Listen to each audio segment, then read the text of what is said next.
ಅಲ್ಲ, ಡಿ.ಸಿ.ಎಂ. ಡಿ.ಕೆ. ಶಿವಕುಮಾರ್ ಅವ್ರ ಮನೆಗೂ ಕೂಡ ಜಾತಿ ಗಣಿತರು ಹೋಗಿದಾರ. ಆ 60 ಪ್ರಶ್ನೆಗಳನ್ನ ಕೇಳಿಸ್ಕೊಂಡ ಡಿ.ಕೆ.ಶಿ ಅವರು ದಿಸ್ ಈಸ್ ಟೂ ಮಚ್ ಅಂತ ಹೇಳಿದ್ದಾರೆ.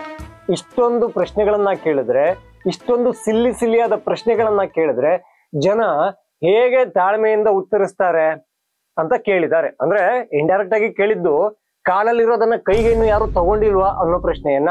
ಬಸವನಗುಡಿಯಲ್ಲಿ ಆಗಿದೆ. ಏನಪ್ಪ ವಿಚಾರ ಅಂತ ಕೇಳಿದ್ರೆ, ಅಲ್ಲಿ ಕೇಳಿದ್ದಾರೆ ನಿಮ್ಮ ನಂಬರು ಹಾಗೂ ಆಧಾರ್ ಕಾರ್ಡು ಇದೆಲ್ಲ ಕೊಡಬೇಕಾಗತ್ತೆ ಅಂತ. ನಮ್ಮ ಕಾನೂನು ಹೇಳಿತ್ತು, ಕೋರ್ಟ್ ಹೇಳಿತ್ತು, ಯಾರೆಲ್ಲ ಜಾತಿ ಗಣತಿಯನ್ನ ಬಹಿಷ್ಕಾರ ಮಾಡಬೇಕು, ತಿರಸ್ಕಾರ ಮಾಡಬೇಕು ಅಂತ ಇದ್ದೀರೋ ಅವರು ಸ್ವತಂತ್ರರು, ಅದನ್ನ ಮಾಡ್ಲೇಬೇಕು ಅಂತ ಕಂಪಲ್ಸರಿ ಏನೂ ಇಲ್ಲ ಅಂತ ಕೋರ್ಟ್ ಹೇಳಿತ್ತು.